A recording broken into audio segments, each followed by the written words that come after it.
आज के एपिसोड की शुरुआत एक कहानी से करूंगा। बात है अक्टूबर 2023 की, जगह midtown Manhattan, New York. Donald Trump को न्यूयॉर्क सिटी सिविल कोर्ट जाना था। ट्रंप टावर के बाहर उनका काफिला खड़ा था। सभी लोग अपनी अपनी जगह ले रहे थे और इतने में तत्कालीन पूर्व राष्ट्रपति के स्टाफ के सामने एक मुश्किल खड़ी हो गई। मालूम पड़ा कि एक महिला है जो कि ट्रंप के साथ कोर्ट जाना चाहती है, लेकिन उनके लिए तो जगह ही नहीं थी। महिला टस से मस होने का नाम नहीं ले रही थी। वो अड़ी हुई थी कि ट्रंप के साथ कोर्ट जाना है तो जाना है। बार बार उन्हें समझाया गया, मगर वो यही कह रही थी कि ट्रंप ने उनसे कहा है कि वो साथ में अदालत चले।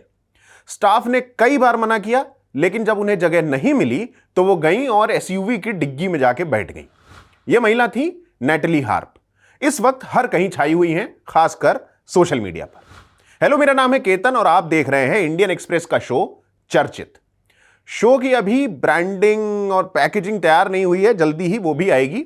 इस शो का उद्देश्य एक ही है, हम आपको हर उस विषय के बारे में बताएंगे देश दुनिया में जिसके बारे में बात हो रही है। कौन क्या कह रहा है वो भी बताएंगे, क्यों कह रहा है वो भी, थ्योरीज भी और लॉजिक भी, सब कुछ, ताकि कहीं बात हो तो आपको रहे फुल जानकारी और आप छांट सके भौकाल।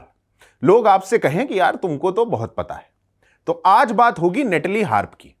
बताया जा रहा है कि इस वक्त ट्रंप का नेटली से ज्यादा करीबी और कोई भी नहीं है। ट्रंप जहां जाते हैं नेटली के बिना नहीं जाते हैं।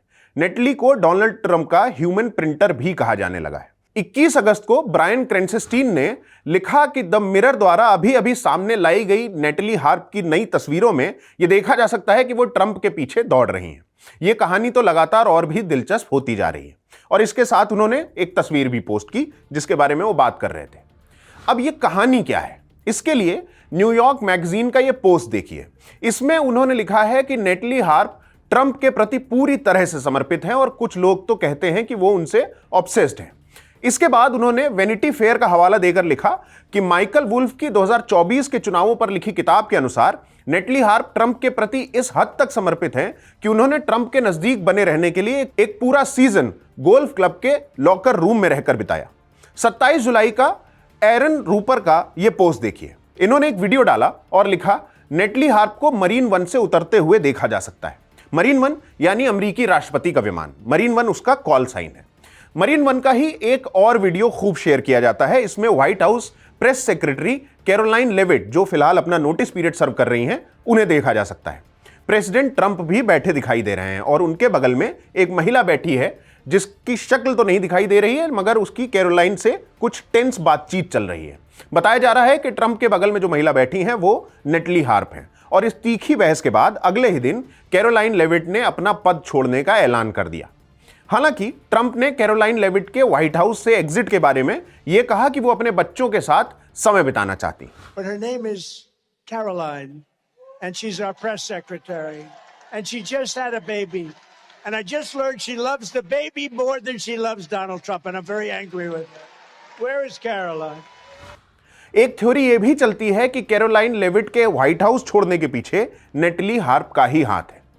मरीन वन का एक और वीडियो है। इसमें भी नेटली हार्प को ट्रंप के साथ देखा जा सकता है। और जब डोनाल्ड ट्रंप नेटली हार्प के बारे में बातें हो ही रही हैं तो यह बताया जा रहा है कि नेटली हार्प हर वक्त हर जगह ट्रंप के साथ दिखती हैं। उन्हीं बातों में ट्रंप की पत्नी मेलानिया का भी जिक्र होता है। दावा किया जाता है कि मेलानिया नेटली हार्प को कतई पसंद नहीं करती। इस बाबत जो वीडियो खूब फैल रहा है वो है फ्रीडम 250 ग्रांड प्री का वीडियो। ट्रंप के बगल में उनकी पत्नी बैठी हैं और जैसे ही वो हार्प को फोन लाने का इशारा करते हैं, मेलानिया उठकर चली जाती हैं। कुछ ही देर में हम देखते हैं कि हार्प जो है वो फोन लेकर आ गई हैं और वो फोन अपना दिखाती हैं ट्रंप को। हालांकि ट्रंप और मेलानिया के संबंधों को लेकर लगातार बात चलती रही है और उसकी अपनी एक अलग कहानी है। इन सारी बातों के बीच जिज्ञासा तो उठती है कि आखिर ये नेटली हार्प हैं कौन, इनकी कहानी क्या है। तो आइए आपकी जिज्ञासा शांत करते हैं। लेकिन सबसे पहले बात यह कि अचानक नेटली हार्प चर्चाओं के केंद्र में आई कैसे।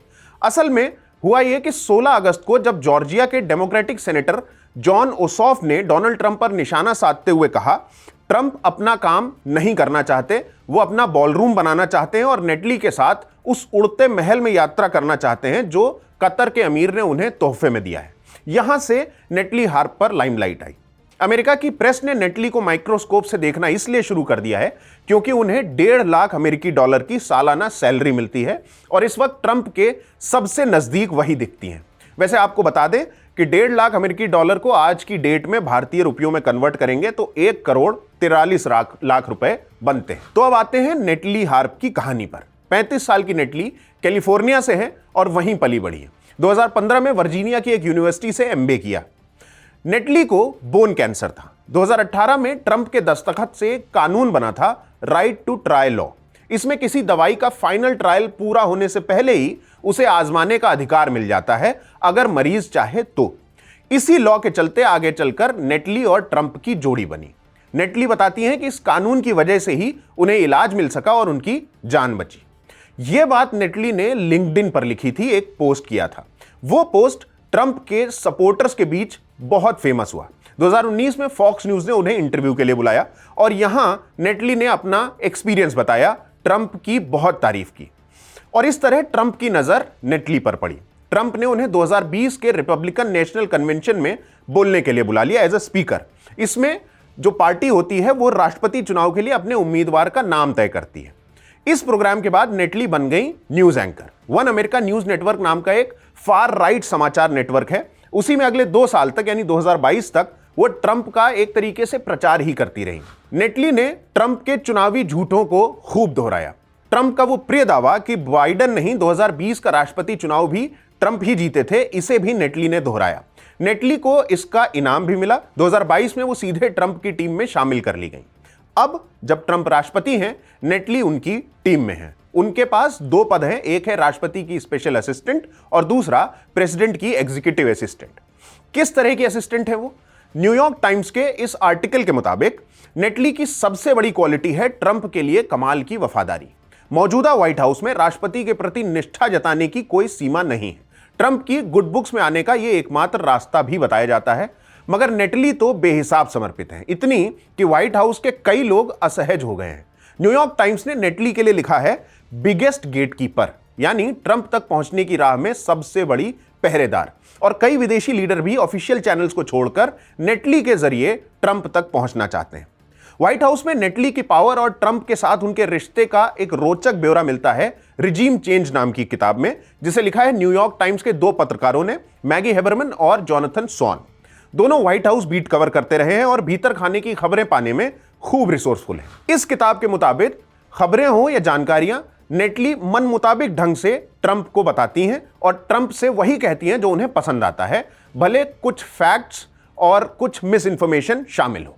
जब तक नेटली ट्रंप के आसपास हैं, उन्हें बिना जांचे परखे लगातार जानकारी मिलती रहती है। कई लोगों की नजर में ये जानकारियां जहरीली और ट्रंप के लिए नुकसानदेह भी होती हैं।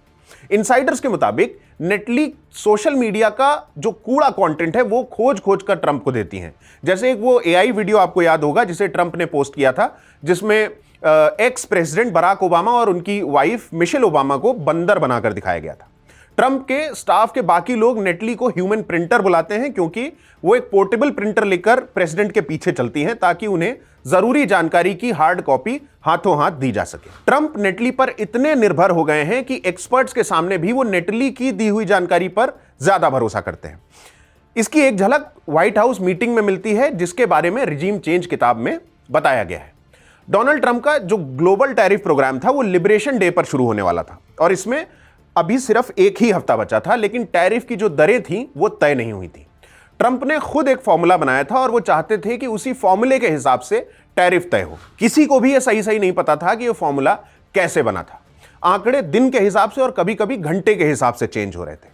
26 मार्च 2025 को ओवल ऑफिस में टैरिफ रणनीति को लेकर एक मीटिंग हुई और वहां माहौल गर्म हो गया। ट्रंप ने चीखते हुए कहा कि मुझे किसी ने भी कोई आंकड़े नहीं दिए हैं, मुझे सॉलिड आंकड़े चाहिए कि चीन हम पर कितना टैरिफ लगाता है और इंडिया हम पर कितना टैरिफ लगाता है। तुम लोग मुझे बकवास आंकड़े दे रहे हो। और तभी कॉमर्स सेक्रेटरी हॉवर्ड लटनिक ने एक फोल्डर निकाला और कुछ पेपर्स ट्रंप की तरफ बढ़ाने की कोशिश की। उसमें आंकड़े लिखे हुए थे, मगर ट्रंप को यकीन था कि लटनिक उन्हें सही नंबर्स नहीं दे रहे थे और इंडिया और चीन असल में और भी ज्यादा टैरिफ लगा रहे थे। ट्रंप ने अपने कॉमर्स सेक्रेटरी से कहा, यह बकवास नंबर्स हैं। लटनिक ने जोर देकर कहा कि सर, यूएसटीआर यानी अमेरिकी व्यापार प्रतिनिधि कार्यालय से ये नंबर्स आए हैं। ट्रंप ने जेमिसन ग्रीर की ओर देखा। ये वही जेमिसन ग्रीर हैं जो भारत के साथ ट्रेड डील में अमेरिका की टीम को लीड कर रहे हैं। लटनिक ने उनसे कहा कि जेमिसन, मैं सही कह रहा हूं ना? जेमिसन ट्रंप के साथ बहस में नहीं पड़ना चाहते थे, उन्होंने कुछ भी नहीं कहा। और इतने में ट्रंप ने नेटली को आवाज लगाई, बोले कि गूगल करना है या जो करना है वो करो, मुझे सही नंबर्स दो। ओवल ऑफिस में नेटली ने लैपटॉप पर गूगल करना शुरू किया। हालांकि वो नंबर्स नहीं ला पाई जो ट्रंप सुनना चाहते थे, क्योंकि ऐसे नंबर्स तो एग्जिस्ट ही नहीं कर रहे थे। तो नेटली हार्प का ये आलम है, ट्रंप को जो सुनना होता है नेटली वही राग गाती हैं, लिहाजा नजदीकी हैं। और ट्रंप उनके बारे में कहते हैं कि तुम सब मुझे छोड़कर पैसे कमाने चले जाओगे, लेकिन नेटली मुझे कभी नहीं छोड़ेगी। यह है नेटली हार्प की कहानी। और इनकी प्रोफाइल सुनकर अगर आपको अपने आसपास किसी नेता, मंत्री, सगे संबंधी, किसी कोलीग वगैरह की याद आती है तो यह आपकी सोच है, मैं कुछ नहीं कह रहा हूं। नेटली हार्प थी आज की चर्चित हस्ती और हमारे शो का नाम भी यही है, चर्चित। मेरा नाम है केतन, आप देखते रहें इंडियन एक्सप्रेस हिंदी।